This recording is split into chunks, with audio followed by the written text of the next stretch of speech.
大家好，我係許師傅，今日咧會同大家講下咧乜嘢係整音。整音呢個名咧，相信如果你係一個資深嘅鋼琴老師或者音樂家嘅話，你一定會聽過嘅。但係你又清唔清楚調音師係點樣去做整音嘅工作呢？整音又叫音色整理，英文 voicing。整音嘅工作係要將鋼琴嘅音色，例如係柔和軟硬、大細聲，做到令演奏家聽起嚟有平均舒適，而又唔會有突嘅感覺。鋼琴啱啱喺工廠出廠嘅時候，通常音色都唔可能會做到每一部都平均，需要通過整音嘅工序去令每部鋼琴嘅音色平均之餘，仲要符合每間琴廠嘅風格同埋品味。整音工序就好似為鋼琴施用魔法一樣，可以令高音變得柔和，低音變得有低沉嘅力量，亦可以令音量變得更加持久。雖然整音有一個神奇嘅功效啊，但係亦有本身嘅一啲局限，並唔係每部鋼琴都可以做到最好嘅效果，要視乎鋼琴使用乜嘢等級嘅音板、邊種質素嘅琴錘，甚至本身嘅設計都會對整音嘅工序有所影響。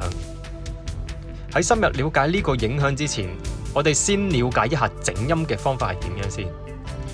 整音之前必須要鋼琴係喺最好嘅狀態之下先可以做，所以如果琴錘用耐咗有啲好深嘅線坑嘅話呢，亦都必須要重新打磨，唔可以有太深嘅線坑先可以做嘅。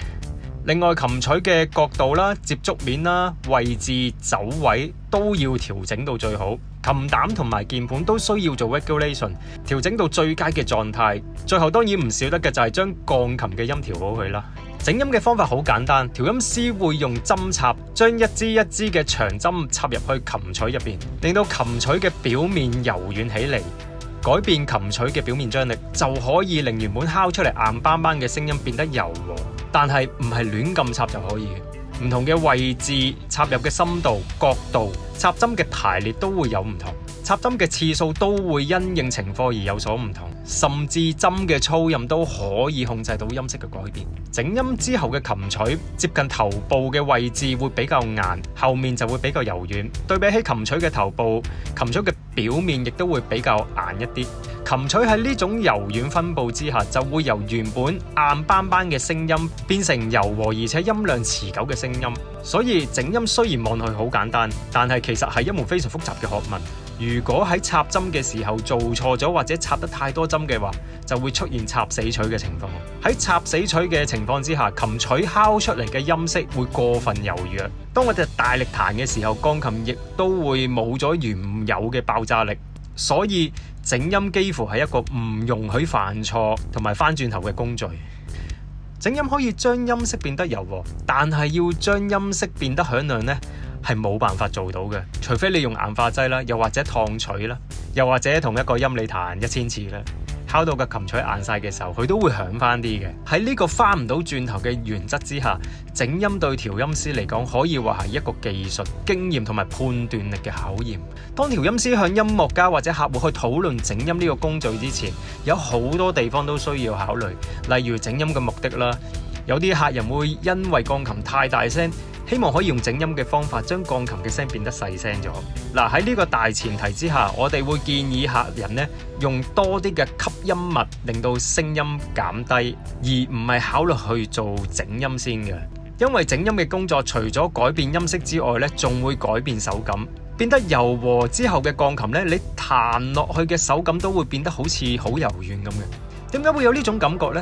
其實呢個係一個大腦嘅一個錯覺，大家唔需要擔心嘅。整音係唔會令鍵盤同埋琴膽嘅尺寸改變，亦即係話整音係冇辦法改變鋼琴嘅手感嘅。呢一切都係一種錯覺，只要你習慣咗，同埋有一個心理準備嘅呢，咁就唔會有問題嘅啦。另外有啲客人會以為整音可以將一部Yamaha嘅鋼琴將佢整到變咗 Steinway 咁嘅音色，呢個諗法當然係大錯特錯啦。就好似你唔能夠將一部老爺車調教到變咗部 F1 Formula 咁快嘅道理一樣嘅啫。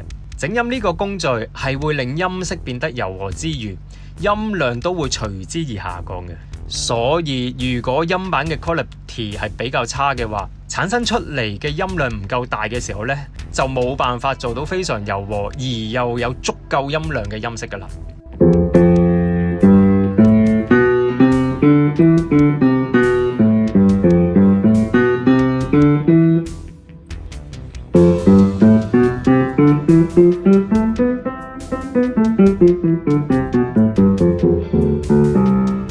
享翻以往嘅經驗咧，客人如果毫無心理準備嘅情況之下去安排做整音之後咧，好多時咧都會俾客人投訴嘅，因為音量大不如前之餘咧，手感仲會唔同咗喎。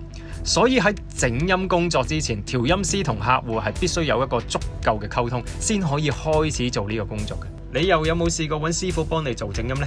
如果有嘅，不妨喺留言同大家分享下。今日嘅分享呢就講到呢度先。如果有啲乜嘢問題，歡迎喺下面留言嘅，記得 CSL 留言、訂閱、讚好。好啦，咁我哋下次再見，拜拜。